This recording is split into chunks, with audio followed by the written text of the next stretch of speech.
S ಅಂತೂ ಇಂತೂ ನೋಡಿ, ನಾಳೆ ರಾಜ್ಯಕ್ಕೆ ಬಿಜೆಪಿ ರಾಷ್ಟ್ರೀಯ ಅಧ್ಯಕ್ಷ ನಿತಿನ್ ಭಿನ್ ಎಂಟ್ರಿ ಆಗ್ತಾ ಇದೆ. ನಾಳೆ ತಡರಾತ್ರಿ ಬೆಂಗಳೂರಿಗೆ ಆಗಮಿಸ್ತಾ ಇದ್ದಾರೆ ನಿತಿನ್ ಭಿನ್. ರಾಷ್ಟ್ರೀಯ ಅಧ್ಯಕ್ಷರಾಗ ಬಳಿಕ ಪ್ರಪ್ರಥಮ ಬಾರಿಗೆ ರಾಜ್ಯಕ್ಕೆ ಆಗಮಿಸ್ತಾ ಇದ್ದಾರೆ. ನಾಳೆ ನಿತಿನ್ ಭಿನ್ ಆಗಮನ.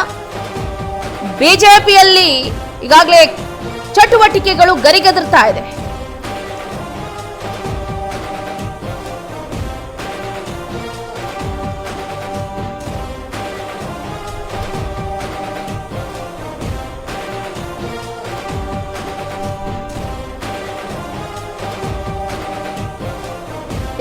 ನಾಳೆ ರಾಜ್ಯಕ್ಕೆ ಬಿಜೆಪಿ ರಾಷ್ಟ್ರೀಯ ಅಧ್ಯಕ್ಷ ನಿತಿನ್ ಭಿನ್ ಆಗಮನ.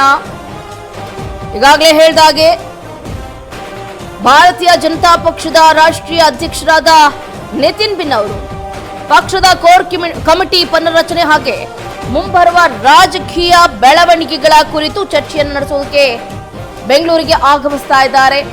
ಅಷ್ಟೇ ಅಲ್ಲದೆ ರಾಷ್ಟ್ರೀಯ ಅಧ್ಯಕ್ಷರಾದ ಬಳಿಕ ಫಾರ್ ದಿ ಫಸ್ಟ್ ಟೈಮ್ ಈಗ ಬರ್ತಾ ಇರುವಂತದ್ದು ಬೆಂಗಳೂರಿಗೆ.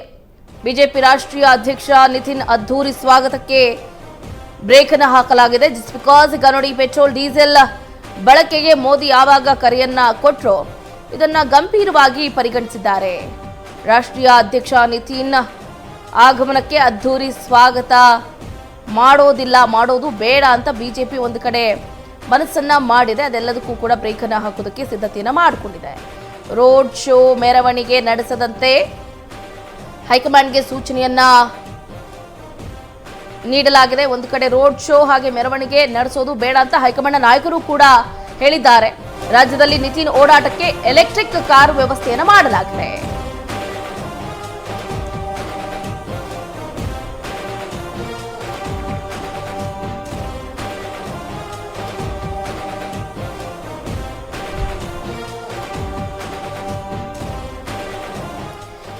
ರಾಜ್ಯ ಬಿಜೆಪಿಯಲ್ಲಿ ಬೀಸ್ತಾ ಬದಲಾವಣೆಯ ಬಿರುಗಾಳಿ.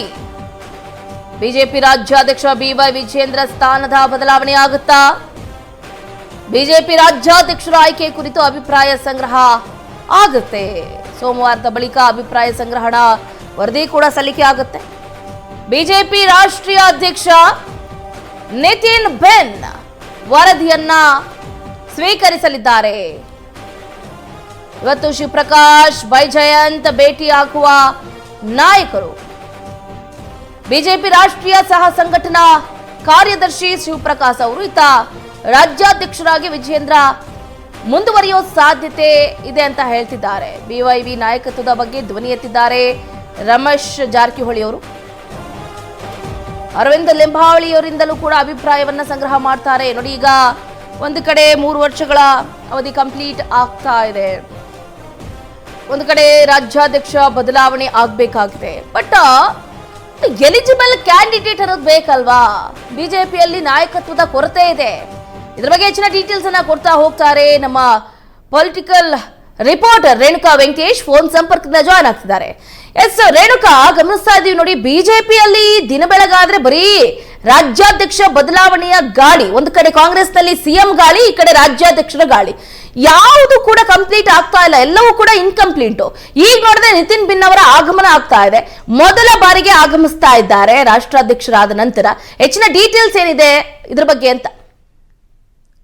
ಚಂದ್ರಕಲಾ, ಸದ್ಯ ರಾಜ್ಯ ಬಿಜೆಪಿಯಲ್ಲಿ ರಾಜ್ಯಾಧ್ಯಕ್ಷರ ಅವಧಿ ಇದೇ ನವೆಂಬರ್ಗೆ ಮುಕ್ತಾಯವಾಗಲಿದೆ. ಹಾಗಾಗಿ ಮುಂದಿನ ಅಧ್ಯಕ್ಷರನ್ನ ಯಾರನ್ನಾಗಿ ಮಾಡಬೇಕು ಅಂತ ಹೇಳಿ ಕೂಡ ಸದ್ಯ ರಾಜ್ಯ ಬಿಜೆಪಿಯಲ್ಲೂ ಕೂಡ ಎಲ್ಲಿಲ್ಲದ ಕಸರತ್ತನ್ನು ಕೂಡ ಈಗಾಗಲೇ ಆರಂಭ ಮಾಡಿರುವಂತದ್ದು. ಒಂದಷ್ಟು ಹಿರಿಯ ನಾಯಕರು ಮತ್ತೆ ರೆಬಲ್ಸ್ ಟೀಮ್ ಅಲ್ಲಿ ಏನೆಲ್ಲ ನಾಯಕರಿದ್ದಾರೆ ಅವರೆಲ್ಲರೂ ಕೂಡ ವಿಜಯೇಂದ್ರರನ್ನು ಬದಲಿಸಲೇಬೇಕು ಅಂತಕ್ಕಂಥ ಪಟ್ಟು ಹಿಡಿದಿದ್ರು. ಅನೇಕ ಬಾರಿ ದೆಹಲಿಗೆ ಹೋಗಿರ್ತಕ್ಕಂತ ಸಂಗತಿಗಳು ಕೂಡ ಎಲ್ರಿಗೂ ಗೊತ್ತಿರುವಂತದ್ದು. ಇದೀಗ ಅಧ್ಯಕ್ಷರ ಬದಲಾವಣೆ ಚರ್ಚೆ ಮುನ್ನೆಲೆಗೆ ಬಂದಿರುವಂತದ್ದು. ಹೈಕಮಾಂಡ್ ನಾಯಕರುಗಳು ಕೂಡ ಈ ಒಂದು ವಿಚಾರಕ್ಕೆ ಸದ್ಯ ಕೈ ಹಾಕಿರುವಂತದ್ದು. ನಿನ್ನೆಯೂ ಕೂಡ ಹೈಕಮಾಂಡ್ ನಾಯಕರು ಕೂಡ ರಾಜ್ಯಕ್ಕೆ ಭೇಟಿ ಕೊಟ್ಟಿದ್ರು.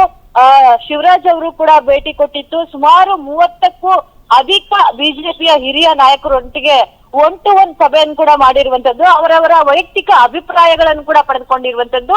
ರಾಜ್ಯಕ್ಕೆ ಸದ್ಯಕ್ಕೆ ಇರ್ತಕ್ಕಂತ ರಾಜ್ಯಾಧ್ಯಕ್ಷರ ಕಾರ್ಯ ವೈಖರಿ ಇರ್ಬೋದು, ಮತ್ತೆ ಅವರನ್ನು ಯಾಕೆ ಬದಲಾವಣೆ ಮಾಡಬೇಕು, ಮುಂದಿನ ರಾಜ್ಯಾಧ್ಯಕ್ಷರನ್ನು ಯಾರನ್ನಾಗಿ ಮಾಡಬೇಕು ಅಂತಕ್ಕಂಥ ವಿಚಾರಕ್ಕೆ ಸಂಬಂಧಪಟ್ಟಂತೆ ಒಂದಿಷ್ಟು ನಾಯಕರ ಅಭಿಪ್ರಾಯಗಳನ್ನು ಕೂಡ ಈಗಾಗಲೇ ಸಂಗ್ರಹಣೆಯನ್ನು ಕೂಡ ಮಾಡಿರುವಂತದ್ದು ಚಂದ್ರಕಲಾ. ಇದೇ 24ಕ್ಕೆ ಅಂದ್ರೆ ಭಾನುವಾರ ರಾಷ್ಟ್ರೀಯ ಬಿಜೆಪಿ ಅಧ್ಯಕ್ಷರಾದಂತಹ ನಿತಿನ್ ಅವರು ಕೂಡ ರಾಜ್ಯಕ್ಕೆ ಆಗಮಿಸ್ತಾ ಇದ್ದಾರೆ. ರಾಷ್ಟ್ರೀಯ ಅಧ್ಯಕ್ಷರಾದ ನಂತರ ಇದೇ ಮೊದಲ ಬಾರಿಗೆ ಅವರು ಕೂಡ ರಾಜ್ಯಕ್ಕೆ ಆಗಮಿಸ್ತಾ ಇರುವಂತದ್ದು. ಅವರು ಕೂಡ ಅನೇಕ ನಾಯಕರನ್ನ ಭೇಟಿ ಮಾಡ್ತಾರೆ. ಕೋರ್ ಕಮಿಟಿ ಪುನರ್ರಚನೆ ಬಗ್ಗೆಯೂ ಕೂಡ ಒಂದಿಷ್ಟು ಸಭೆಗಳನ್ನು ಕೂಡ ಮಾಡ್ತಾರೆ. ಜೊತೆಗೆ ಪ್ರಮುಖವಾಗಿ ಅಧ್ಯಕ್ಷರ ವಿಚಾರವಾಗಿಯೇ ಇವರು ರಾಜ್ಯಕ್ಕೆ ಆಗಮಿಸ್ತಾ ಇದ್ದಾರೆ ಅಂತಕ್ಕಂತ ಮಾಹಿತಿ ಕೂಡ ಸಿಗ್ತಾ ಇರುವಂತದ್ದು. ಹಾಗಾಗಿ ಎಲ್ಲಾ ಹಿರಿಯ ನಾಯಕರನ್ನು ಕೂಡ ಭೇಟಿ ಮಾಡ್ತಾರೆ, ಸಭೆಗಳನ್ನು ಕೂಡ ಮಾಡ್ತಾರೆ. ಬೆಳಗ್ಗೆಯಿಂದಲೂ ಕೂಡ ಸಂಜೆವರೆಗೂ ಕೂಡ ನಿರಂತರವಾಗಿ ಸಭೆಗಳನ್ನು ಮಾಡ್ತಾರೆ. ನಾಯಕರ ಅಭಿಪ್ರಾಯಗಳನ್ನು ಕೂಡ ಪಡೆದುಕೊಳ್ತಾರೆ. ಯಾರನ್ನ ರಾಜ್ಯಾಧ್ಯಕ್ಷರನ್ನಾಗಿ ಮಾಡ್ಬೇಕು, ವಿಜೇಂದ್ರ ಅವರನ್ನೇ ಮುಂದುವರಿಕೆ ಮಾಡ್ಬೇಕಾ ಅಥವಾ ಹೊಸ ಮುಖಗಳಿಗೆ ಮಣೆ ಹಾಕ್ಬೇಕಾ ಅಥವಾ ಹಿರಿಯ ನಾಯಕರಿಗೆ ಪಕ್ಷದ ಒಂದು ಜವಾಬ್ದಾರಿಯನ್ನು ಕೊಡ್ಬೇಕಾ ಅನ್ನೋದ್ರ ಬಗ್ಗೆಯೂ ಕೂಡ ಸಾಕಷ್ಟು ವಿಷಯಗಳಿಗೆ ಸಂಬಂಧಪಟ್ಟಂತೆ ಚರ್ಚೆ ಮಾಡಲಾಗುತ್ತೆ. ಜೊತೆಗೆ ಪಕ್ಷದಲ್ಲಿ ಇರ್ತಕ್ಕಂತ ಒಂದಿಷ್ಟು ಬಡ ರಾಜಕೀಯ ಬಗ್ಗೆಯೂ ಕೂಡ ಚರ್ಚೆ ಮಾಡಲಾಗುತ್ತೆ. ಈ ಒಂದು ಬಡ ರಾಜಕೀಯದಿಂದಲೇ 2 ಉಪಚುನಾವಣೆಯಲ್ಲೂ ಕೂಡ ಸದ್ಯ ಸೋಲನ್ನು ಅನುಭವಿಸಿರೋದ್ರಿಂದ ಮುಂದಿನ ಸ್ಥಳೀಯ ಚುನಾವಣೆ ಪ್ರಮುಖವಾಗಿ ಜಿಬಿಎ ಚುನಾವಣೆಗಳಿಗೆ ಎಫೆಕ್ಟ್ ಆಗುವ ಎಲ್ಲಾ ಸಾಧ್ಯತೆಗಳು ಕೂಡ ಇರುವಂತದ್ದು. ಹಾಗಾಗಿ ಆ ಒಂದು ಬಡ ರಾಜಕೀಯ ಮತ್ತ ಯಾರೆಲ್ಲ ಅಸಮಾಧಾನಗೊಂಡಿದ್ದಾರೆ ಅವರೆಲ್ಲರನ್ನೂ ಕೂಡ ಸಮಾಧಾನ ಮಾಡುವ ಒಂದು ನಿಟ್ಟಿನಲ್ಲೂ ಕೂಡ ಸದ್ಯ ರಾಷ್ಟ್ರೀಯ ಅಧ್ಯಕ್ಷರು ಕೂಡ ರಾಜ್ಯಕ್ಕೆ ಬರ್ತಾ ಇರುವಂತದ್ದು ಚಂದ್ರಕಲಾ. ಸರ್, ರೇಣುಕಾ, ನಾವು ಮತ್ತೊಂದು ಗಮನಿಸಲೇಬೇಕಾಗುತ್ತೆ. ಈಗ ಬಿಜೆಪಿಯಲ್ಲಿ ನಾಯಕತ್ವದ ಕೊರತೆ ಇದೆ. ಈಗಾಗಲೇ ರಾಜ್ಯಾಧ್ಯಕ್ಷ ಸ್ಥಾನವನ್ನ ಏನು BY ವಿಜಯೇಂದ್ರ ಅವರು ಅಚ್ಚುಕಟ್ಟಾಗಿ ನಡೆಸ್ಕೊಂಡು ಹೋಗ್ತಿದ್ದಾರೆ. ನೆಕ್ಸ್ಟ್ ಅಂತಂದ್ರೆ ಈಗ ಅವರೇನಾದ್ರೂ ಇಫ್ ಇನ್ ಕೇಸ್ ಕೆಳಗೆ ಇಳಿದ್ರು ಅಂತಂದ್ರೆ ಈ ಸ್ಥಾನಕ್ಕೆ ಯಾರು ಫಿಟ್ ಆಗಬಹುದು ಅಂತ ನಾಯಕತ್ವ ಯಾರಿಗಿದೆ ಅಂತ? ಚಂದ್ರಕಲಾ, ಒಂದಿಷ್ಟು ಹಿರಿಯ ನಾಯಕರು, ವಿಜಯೇಂದ್ರ ಅವರು ಕಿರಿಯರಿದ್ದಾರೆ. ಈಗ ತಾನೇ ರಾಜಕೀಯವಾಗಿ ಪ್ರವೇಶ ಮಾಡಿರೋದ್ರಿಂದ ಅವರು ಹಿರಿಯರನ್ನ ಸಂಭಾಳಿಸುವುದರಲ್ಲಿ ವಿಫಲರಾಗಿದ್ದಾರೆ. ತಮಗೆ ಬೇಕಾದವರನ್ನ ಮತ್ತೆ ತಮ್ಮಲ್ಲಿ ಆಪ್ತರಿರುವವರನ್ನೇ ಅಧಿಕಾರಿಗಳಿರ್ಬೋದು, ಪದಾಧಿಕಾರಿಗಳನ್ನಾಗಿ ಮಾಡ್ಕೊಳ್ತಾ ಇದ್ದಾರೆ ಹೊರತಾಗಿ ಯಾವುದೇ ಹಿರಿಯ ನಾಯಕರ ಒಂದು ಸಲಹೆಯನ್ನು ಕೂಡ ಪಡೆದುಕೊಳ್ತಿಲ್ಲ ಅಂತಕ್ಕಂಥ ಆರೋಪವೂ ಕೂಡ ಕೇಳಿ ಬರ್ತಾ ಇರುವಂತದ್ದು. ಅವರನ್ನು ಹೊರತುಪಡಿಸಿದ್ರೆ ಮೊನ್ನೆ ಅಷ್ಟೇ ಕೇಂದ್ರ ಸಚಿವರಾದಂತಹ ವಿ ಸೋಮಣ್ಣ ಅವರು ಕೂಡ ಹೈಕಮಾಂಡ್ ಏನು ನಿರ್ಧಾರ ತೆಗೆದುಕೊಳ್ಳುತ್ತೆ ಅದಕ್ಕೆ ನಾನು ಬದ್ಧನಾಗಿರ್ತೇನೆ ಅಂತಕ್ಕಂಥ ಮಾತುಗಳನ್ನ ಹೇಳುವ ಮೂಲಕ ಅವರು ಕೂಡ ನಾನು ಕೂಡ ರಾಜ್ಯಾಧ್ಯಕ್ಷನ ಆಕಾಂಕ್ಷಿ ಅಂತಕ್ಕಂಥ ಹೇಳಿಕೆಯನ್ನು ಪರೋಕ್ಷವಾಗಿನೇ ಕೊಟ್ಟಿರುವಂತದ್ದು. ಮತ್ತೊಂದ್ ಕಡೆ ಪ್ರಹ್ಲಾದ್ ಜೋಶಿ ಅವರು ಕೂಡ ಇತ್ತೀಚೆಗೆ ಪಕ್ಷದ ಚಟುವಟಿಕೆಗಳಲ್ಲೂ ಕೂಡ ಸಾಕಷ್ಟು ಉತ್ಸುಕರಾಗಿ ತೊಡಗಿಕೊಳ್ತಾ ಇರುವಂತದ್ದು. ಅವರನ್ನು ಕೂಡ ರಾಜ್ಯಾಧ್ಯಕ್ಷರನ್ನಾಗಿ ಮಾಡುವ ಎಲ್ಲಾ ಸಾಧ್ಯತೆಗಳು ಕೂಡ ಇದಾವೆ. ಜೊತೆಗೆ ಮಾತುಕತೆಗಳು ಕೂಡ ನಡೀತಾ ಇದಾವೆ ಅಂತಕ್ಕಂತ ಮಾಹಿತಿ ಕೂಡ ಸಿಗ್ತಾ ಇರುವಂತದ್ದು. ಮತ್ತೊಂದೆಡೆ ಮಹಿಳಾ ಮಣಿಗಳಿಗೂ ಕೂಡ ಮಣೆ ಹಾಕ್ಬೇಕು ಅಂತ ಹೇಳಿ ಕೂಡ ಬಿಜೆಪಿ ಹೈಕಮಾಂಡ್ ನಾಯಕರು ಕೂಡ ತೀರ್ಮಾನ ತೆಗೆದುಕೊಂಡಿದ್ದಾರೆ. ಆ ಒಂದು ನಿಟ್ಟಿನಲ್ಲಿ ಶೋಭಾ ಕರಂದ್ಲಾಜೆ ಅವರ ಹೆಸರುಗಳು ಕೂಡ ಈಗ ಸದ್ಯ ರಾಜ್ಯಾಧ್ಯಕ್ಷೆ ಅಂತಕ್ಕಂತ ಪಟ್ಟಕ್ಕೆ ಸೇರಿಸಬೇಕು ಅಂತಕ್ಕಂತ ವಿಚಾರಕ್ಕೆ ಸಂಬಂಧಪಟ್ಟಂತೆ ಅವರ ಹೆಸರು ಕೂಡ ಸಾಕಷ್ಟು ಕೇಳಿ ಬರ್ತಾ ಇರುವಂತದ್ದು ಚಂದ್ರಕಲಾ. ಒಟ್ಟಿನಲ್ಲಿ ಒಂದಿಷ್ಟು ಹಿರಿಯ ರಾಜಕಾರಣಿಗಳ ಹೆಸರುಗಳೇ ಮುಂದಿನ ರಾಜ್ಯಾಧ್ಯಕ್ಷರು ಆಗ್ಬೇಕು ಅಂತಕ್ಕಂತ ಹೆಸರುಗಳು ಕೂಡ ಸದ್ಯ ಬಿಜೆಪಿ ವಲಯದಲ್ಲೂ ಕೂಡ ಕೇಳಿ ಬರ್ತಾ ಇರುವಂತದ್ದು. ಆದ್ರೆ ಹೈಕಮಾಂಡ್ ಯಾರಿಗೆ ಮಣೆ ಹಾಕುತ್ತೆ, ವಿಜಯೇಂದ್ರ ಅವರನ್ನೇ ಮುಂದುವರಿಸಿಕೊಂಡು ಹೋಗುತ್ತಾ ಅಥವಾ ಹಿರಿಯ ರಾಜಕಾರಣಿಗಳಿಗೆ ಪಕ್ಷದ ಒಂದು ಜವಾಬ್ದಾರಿಯನ್ನು ವಹಿಸಿ ಮುಂದಿನ ದಿನಗಳಲ್ಲಿ ಪಕ್ಷ ಸಂಘಟನೆಗೆ ಅನುಕೂಲ ಮಾಡುವಂತೆ ಮಾಡಿಕೊಡುತ್ತಾ ಅಥವಾ ವಿಜೇಂದ್ರ ಅವರಿಗೆ ಹೊಸ ಟಾಸ್ಕ್ ಅನ್ನು ಕೊಡುವ ಮೂಲಕ ಪಕ್ಷಕ್ಕೆ ಹೊಸ ಚೈತನ್ಯವನ್ನು ತುಂಬುತ್ತಾ ಅನ್ನೋದ್ರ ಬಗ್ಗೆಯೂ ಕೂಡ ಸದ್ಯದ ಕುತೂಹಲ ಚಂದ್ರಕಲಾ. ಥ್ಯಾಂಕ್ ಯು ರೇಣುಕಾ ನಿಮ್ಮ ಕಂಪ್ಲೀಟ್ ಡೀಟೇಲ್ಸ್ಗಾಗಿ.